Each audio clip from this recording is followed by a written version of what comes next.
The following is a presentation of the Matt Talk Podcast Network.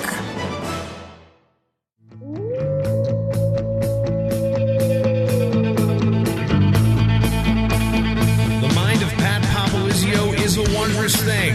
And for you Pac Wrestling fans, you'll get to go inside the mind of the Skip each and every episode here on the Pac Mentality Pop-Ins podcast. Now, here's your host, NC State Director of Athletics Digital Communications, Ryan Reinhardt.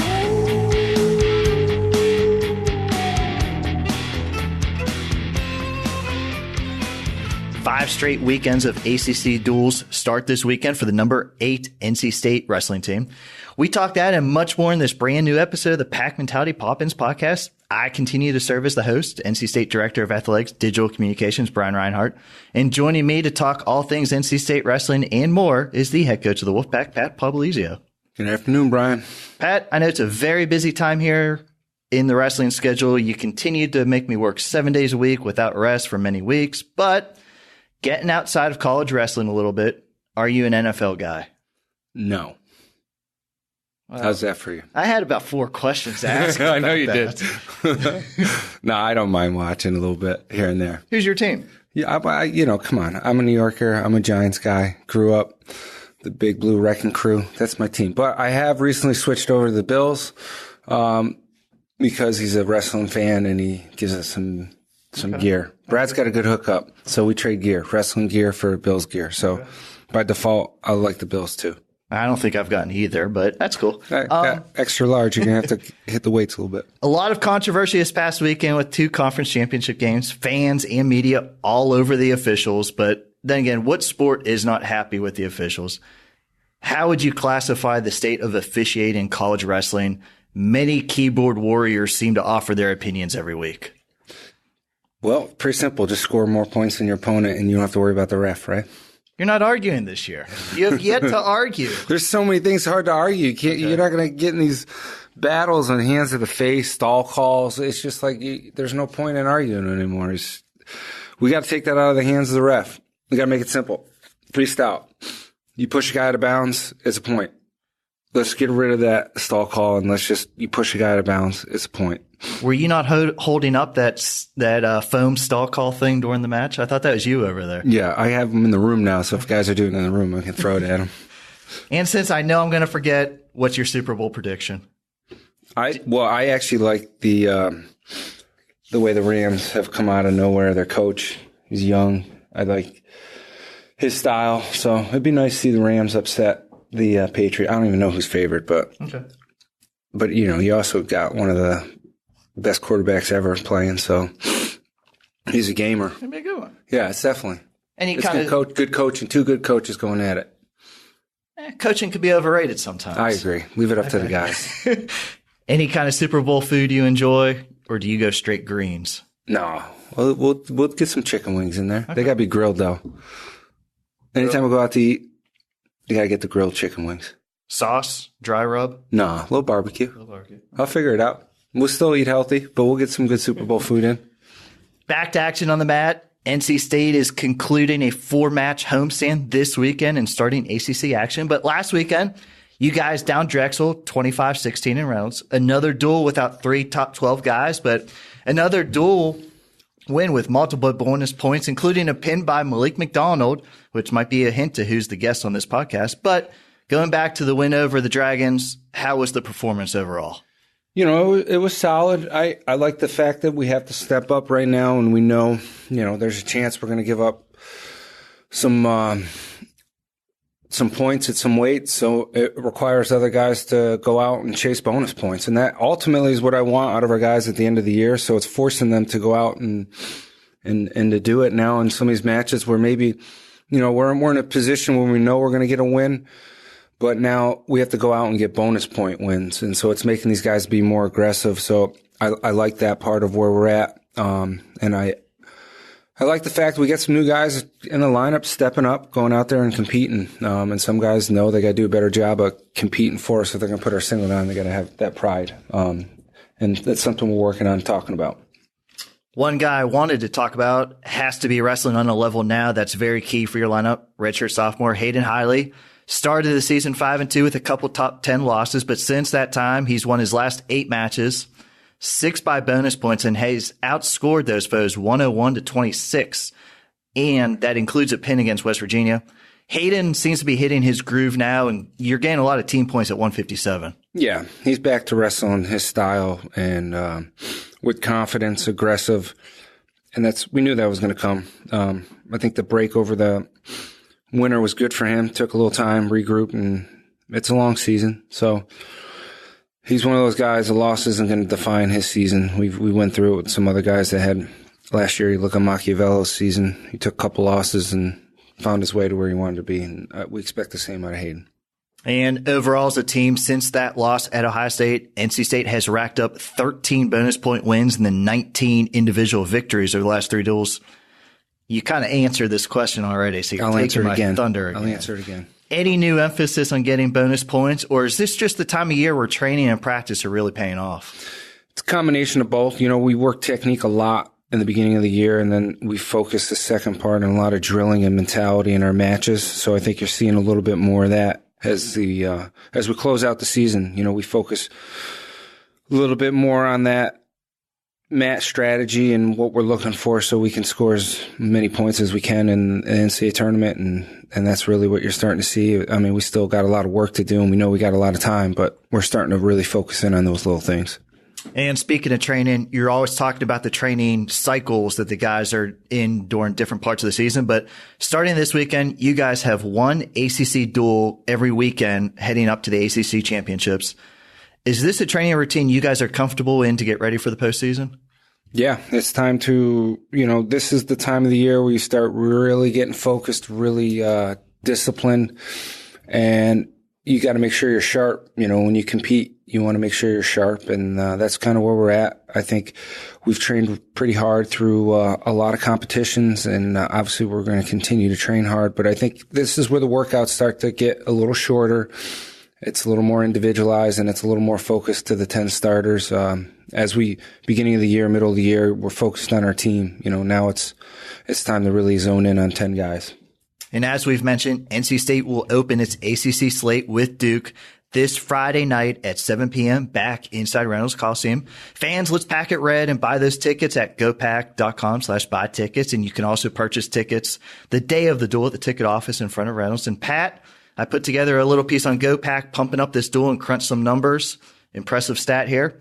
Since Reynolds Coliseum underwent its $35 million renovation prior to the 16-17 season, NC State is a perfect 5-0 in home ACC duels, outscoring foes 134-50. 7-0 home this year. How big of a home advantage has Reynolds become for your program? I think it's definitely an advantage. I think it's a great venue for college wrestling. The way it's laid out is perfect for dual meet. Your fans are really on top of the mat right there. There's not a bad seat you can get in there, and just the way that it's laid out, I mean, it's loud in there, and you get a good crowd in there. You guys can hear it, brings energy, and that's what we want. We want to create that culture. When you come to a dual meet, it's a great atmosphere, and most importantly, it's an event for people to come to watch a match. Can we get Holthauser? We had those steel cages set up. I'd love to. That would be a good throwback. So you talk about fans close to the mat. They were on the mat. They were catching guys falling off the mat. That's interesting. But your squad's also the defending ACC regular season champions. You guys went 5-0 last year in ACC duels. A lot of new faces in the lineup compared to last year. But how important is it for your squad to go back-to-back ACC duel titles, a feat that has not been accomplished here since 2001 and 2002? Oh, wow. That's a long time ago. Impressive stat. It is. Dual meets are good. They're important. We want to win. That's anytime we step on the mat, we want to win. But right now, my main focus is getting everybody back healthy and NCAs. So let's put our best lineup out there. The ACC has gotten very competitive as far as dual meets. So every match we wrestle is going to be a battle. And I think that's going to make us more ready than ever for NCAs. And the ACC is becoming very competitive, very deep at every weight. So it's good. This will be a good test across the board for all teams. And you guys are opening the AC schedule with Duke for the 4th straight year. The Blue Devils used the strategy. They went to a lot of tournaments versus duels so far this year. So this will only be their fourth duel, but they returned 4 NCAA qualifiers. The Fine Silver brothers, all 4 of them went to the NCAAs. You're very familiar with their coaching staff. What kind of challenge did Duke present for your team? Yeah, they are always well coached. Coach Lanham and Casper being over there, those guys do a really good job. And, the fact that we're in the same conference, everybody knows how everybody wrestles, and they do. They are always in shape, scrappy, hard-nosed, and, they've put up good results over the years. They've left the NCAA tournament with All-Americans. So those guys got to be ready to battle. I mean, they know there's some key matchups as far as what you need at the end of the year when it comes time to seeding in the ACC and NCAAs. I mean, they got guys that are going to obviously be wrestling at the NCAA tournament. So we need to be ready to wrestle in those weight classes. And obviously having a couple guys out, it's going to make that dual meet a little opportunities for everybody to get some wins. And I'm excited for the challenges with those guys that we have, key matchups, because I think it's one where we can jump forward with if we wrestle well and wrestle hard. Is that a peanut butter smoothie you have today? Yeah. I can smell it. What if I had a peanut allergy? Well, then you'd be out of luck. We'd be calling Will. It's harsh, man. We're 10 feet from the train. We're at WB today. EpiPen for you. There was no power. You guys were complaining it was dark. A generator running out here? You were complaining it was cold. I come up here. I see the cord now to the generator outside. There is no administrator within sight. So the true workers were really getting That's not true. Today. Josh Dalton and I my bad. Went to lunch to get this. Okay. That's why I'm in a smoothie, because you rushed me back here. I didn't want one like last week. Yeah. Well, so put your request in. Putting you a bit in the hot seat, headed into your ACC slate. What do you like about how you guys are wrestling, and what do you need to improve upon over these next 5 weekends? So I like, we've been preaching to be aggressive, so I like that. I like the fact that guys are going out there and getting turns on tops, because we've been working really hard to get some back points. Consistency's got to be key. We got to have all 10 guys wrestling to their ability. I felt like we had a little bit of a letdown in some weights last weekend, and that's when we get all 10 guys hitting from, on the same page, we're a dangerous team. And then ultimately it's getting both Tariq and Renan back in the lineup. Probably see Renan in here shortly, and Tariq as well. There's the positive is they will be back. It's just when. So we're looking forward to having all 10 guys back, and obviously Sean back down to 25 when we need him. So when we're doing that, it does change the dynamic of our team, and we know when we need to have all those guys back in, and we will. You crushed my next question. Let's do it. Okay. You already answered it, so I'm not doing this. Right, sorry. We're going to go straight into a couple great matchups here against Duke, a pair of ranked matchups on the horizon, actually. At 149, we're going to have a top 10 battle. Number 8, Justin Oliver will face off against number 6, Mitch Finesilver. Justin got a couple of wins back in 2016, but that was so long ago, different schools. How exciting is this? A top 10 battle in a very good weight class in the ACC to start us off here. Yeah, 149 in the ACC. I mean, you're looking at multiple guys that can compete to win NCAAs. So you're going to have multiple Americans out of that weight for sure. And it's a weight. I think Justin, he needs that win. It's, he had that letdown against West Virginia, and this is one where he can springboard and jump ahead. And he looked really good against Drexel, what we expected him to look like.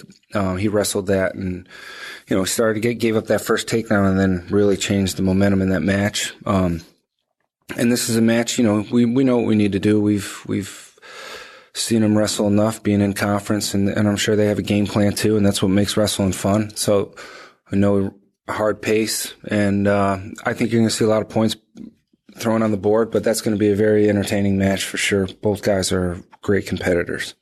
The other ranked battle comes at 174. Number 20, Daniel Bullard faces number 17, Matt Finesilver. Both were NCAA qualifiers last year as freshmen, and they split a pair of matches last year. Finesilver got the dual win, Bullard at the ACC championships, but great opportunity for Daniel to go out there and get a ranked win. Yeah, and like you said, they split last year, and I thought the way we wrestled in the ACCs was a much smarter match. And, it's one of those, again, you know what you got to do. Now you got to go out and execute it. But I think both those guys do put up a lot of points. So that'll be another match, high-paced match where guys scoring a lot of points. So entertaining, one of those matches where guys are going after each other. It's not going to be a 2-1 stalling type match. Those guys definitely will get takedowns, and I'm sure there'll be some good mat wrestling. We really don't talk about open tournaments too much on this podcast, but I would classify Saturday as a big day for your squad. I counted 19 guys going to the Appalachian State Open. I think you mentioned we're going to have Sean Files at 125, and both of your freshman heavyweights are going to be in there too, leading the attached guys, but 12 unattached freshmen as well. The App State tournament, it's a big one for you this year. This year, yeah. With the young team that we have and guys redshirting and trying to decide who our heavyweight is, and obviously getting Sean matches at 25, that was a good day and good timing for him to do that as we, can get ready for other dual meets down the road. But yeah, 19 guys. I mean, we're going to have a busy weekend over there at App State. So obviously the dual meet here, a couple kids on campus. It's going to be a busy weekend for NC State wrestling, but I'm excited to see these guys who have been redshirting. It's been a month since a lot of them got the opportunity to compete, and watching them in the room, they improve so much because they are freshmen, and they don't get to see that day to day in the room, but you throw them out in competition and you'll see the improvements. And across the board, there's a lot of guys we know are going to be starting for us next year that are not in our lineup that are redshirting this year. So we expect those guys to go out, dominate this tournament, and come home with a lot of wins. And our guest this week on the podcast is redshirt senior Malik McDonald, who I visited with after practice. Pat, Malik is one of those that he's a lead by example type of guy, I would classify. Probably one of the quieter guys off the mat, but a great veteran to have in your room, and a North Carolina native. How have you seen Malik progress over his time here, and what does Malik bring to your program? Yeah, what a great kid to have in your program, and what he represents for us. He is very soft-spoken, just a great, genuine guy. I think when you look at the progress that's been made with NC State wrestling, he's a reason why where we're at. I think he made his name for himself that dual meet when he was a redshirt freshman against Missouri. You brought up the venue we were in. I brought it up. I brought that question up to him. He doesn't like to bring that up because he lost. He did lose, but I think that's kind of how his career started out. And it was like, all right, this kid does have a bright future. And he's been one of those that just, no matter what's been thrown at him, he shows up the next day and keeps a very positive attitude. And I think that reflects him as a person off the mat and on the mat, because I don't think many people thought he'd be where he's at today. And he's a competitor. He's a guy that we believe at the end of the year is going to be in position to place very high and compete to win a national title, because that's what he's training for. And he's got the work ethic, the attitude, and the mentality to accomplish whatever he wants to this year. But yeah, I think you look at, there's been some situations in the past where he could have had a negative attitude, but he responded very well and kept things positive. And because of that, he's one of our captains this year. And he's a leader by example, and wouldn't want it any other way with him, because he's been a big asset to NC State wrestling. Pat, great to have you on the podcast once again. You are killing this consecutive episode streak, and I know the fans really appreciate it, but only 2 home duels left, so come to Reynolds Coliseum and support the Wolfpack this Friday night as NC State will host Duke at 7 p.m. Pat, good luck to you and the guys. Appreciate it. Hope we can see you out at the duel, Brian. I'm there every time. Second podcast in a row, we have a first-time guest on. Last week, we heard from one half of the Bullers as Thomas stopped by. We touched on a number of subjects, mainly talking about being a twin. So if you missed that interview, please go back into our archives. But this week, brand new to the Pack Mentality Pop-Ins podcast, we have redshirt senior Malik McDonald joining us as the Wolfpack prepares to open its ACC slate against Duke this weekend. Malik, thanks for wanting to come by and visit with us. It took me a little while to get you on the podcast, but great to have you on. No problem. It's my pleasure. Now, last week I said during Thomas Buller's interview, he might have been one of the quietest guys on the team. Well, I might have one-upped that this week. And Malik, you may be even more nondescript than he is. For those that do not know you, how would you describe your demeanor off the mat?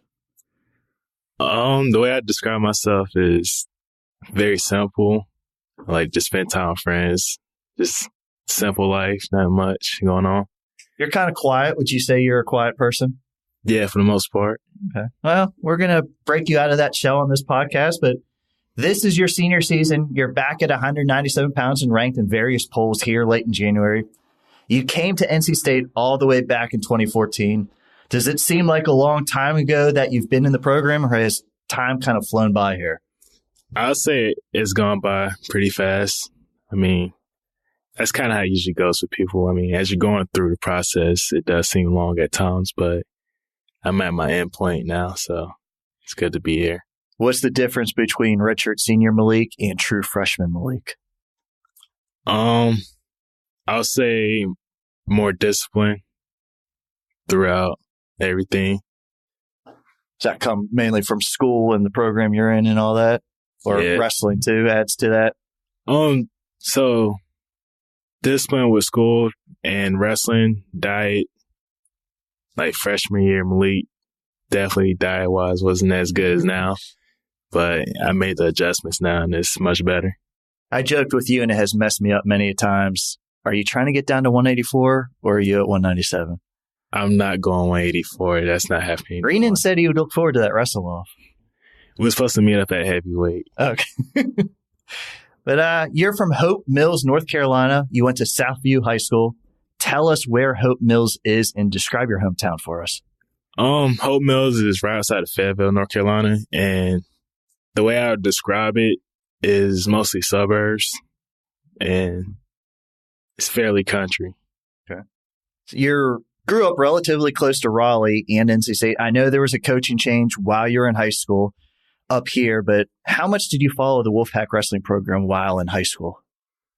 In high school, I didn't really pay attention to the Wolfpack program until my senior year, and I committed on the day that Nick won his first national title. Did you commit before or after Nick won? I committed before. Okay. What if he would have lost? I still would have committed here. That's good. A little pressure on Gwiz there, but that's good. But I think high school wrestling, it's been growing in the state of North Carolina. I remember a few seasons ago, you and Michael Macchiavello were only two of the overall three wrestlers from the state of North Carolina that qualified for the NCAA championships. How much do you think high school wrestling has grown in the state since your time in high school? I think it's grown a lot more since I've been here. I actually talked to my high school coach about this, and he thinks that wrestling in North Carolina has gotten better since from the time period I graduated till now. So I think it's a good sign that it's getting better. Were you always wanting to wrestle in college? Not at first. I didn't really start thinking about wrestling in college until my junior year in high school. Pretty much after I played second at Virginia Beach Nationals for juniors.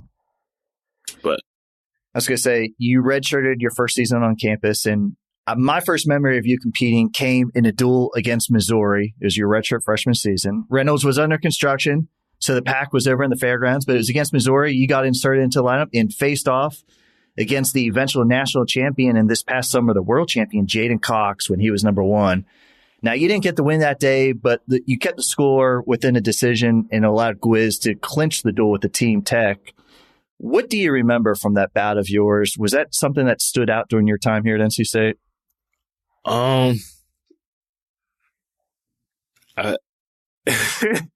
So I feel like since I've been here, I always hear about that duel a lot. And it was a great win for the team. And at that point in time, I was more of a role player. So basically, like every match I do go out there and I try to win. But being able to keep that match to a decision for the team was pretty big for the program because it later allowed us to wrestle Iowa, and we beat Iowa as well that year. So that was just good for the team. But that's just one of those things, too. That was your redshirt freshman year. Everybody contributes different ways. Yeah, I agree with that. So the next season, you were the starter at 197, received an at-large bid to the NCAA championships and went 20-11. How do you sum up that season and your NCAA experience? Well, I would sum up that season as more of a learning experience. It wasn't a waste. I'll say it was a learning experience because there's some people that have never been to the national tournament, and it was good to get that first time out the way at least. And you go to the next term expecting to win, like you want to win. But I didn't accomplish that, and now I get to work for that goal again. I was going to say you still have one more season. Obviously, that's your main goal, but last year you moved up to heavyweight. You were definitely a lighter heavyweight. What were you wrestling at last season? How much I weighed in it? I usually weighed in around 227. The most I ever got up to was 235, but it was mostly water weight at that point in time. I was going to say, going into your senior season, you had a decision to make. Either stay up at heavyweight, come back to 197. What was the thinking behind the choice of being at 197 this year? So basically it just came down to which weight class would I have a better chance at winning a national title. And being an undersized heavyweight by that amount was pretty difficult to do versus going down and being a good size 197. So that kind of played a factor. I was going to say, wrestling up at heavyweight a little bit last year, did that kind of help you this year, wrestling against some of the bigger, stronger guys? There's quite a difference between 97 and some of the heavyweights. I would say so. I mean, especially in hand fighting, like nobody has heavier hands than most heavyweights, so that helps out. Maybe some thoughts on your senior season so far. What do you need to do to win an ACC title and get back to the NCAAs and then perform well there? Just keep improving every day and trusting my coaches and training partners, and just stick to what we work on. I think people might be interesting to know who's some of your training partners. There might be one guy who was a senior last year. He was a little light-weighted last year. You might have come up in weight in the off season, but who are some of your training partners now? Right now I train with Mike Machiavello. I train with Rod Davis, sometimes Trent Hadley, Tyree Houghton. How's the young talent in the room since you're one of the older guys now? I whoop up on them pretty often, but they keep trying. They keep trying? But when you're not at practice or in class, what do you enjoy doing? I heard you're a big reader. I read sometimes, yeah. Just usually to kill time. Try to improve on some things I'm not as good at. One being public speaking or just talking to random people. So you're telling me you want to do more interviews? I'd be up for it. Okay. It's a comfort thing. You realize I've asked you over the couple of years and you have turned me down a couple of times. So this podcast is a step in the right direction. So I'm glad. But you're majoring in social work. You made the ACC honor roll last year. What made you want to get into that major? I thought about becoming a guidance counselor originally, mainly because my older brother was the better athlete between the two of us. And the guidance counselor at our school didn't necessarily like push him in the direction of college. So he ended up not taking like any foreign languages and he couldn't get into a Division I university. So just wanted to be able to make sure that kids are able to get into university if they want to, push them in that direction. Is that still the career path you see yourself as?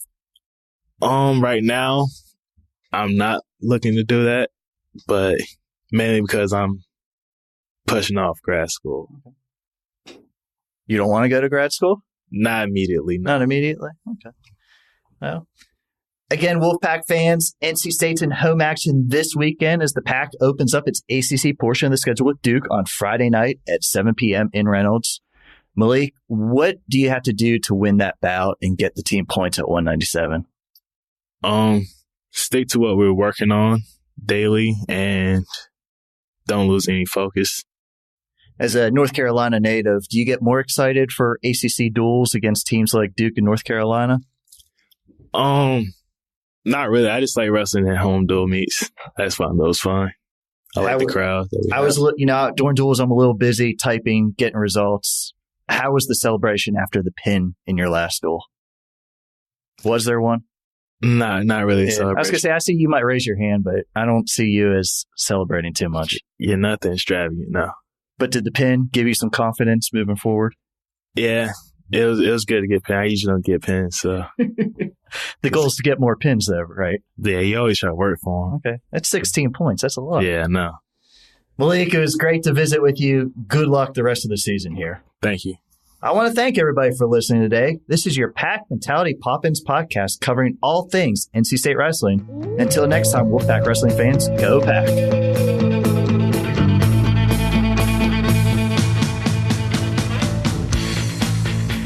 Pack Mentality Pop-Ins podcast is produced by the Mat Talk Podcast Network. For more wrestling podcasts, go to MatTalkOnline.com.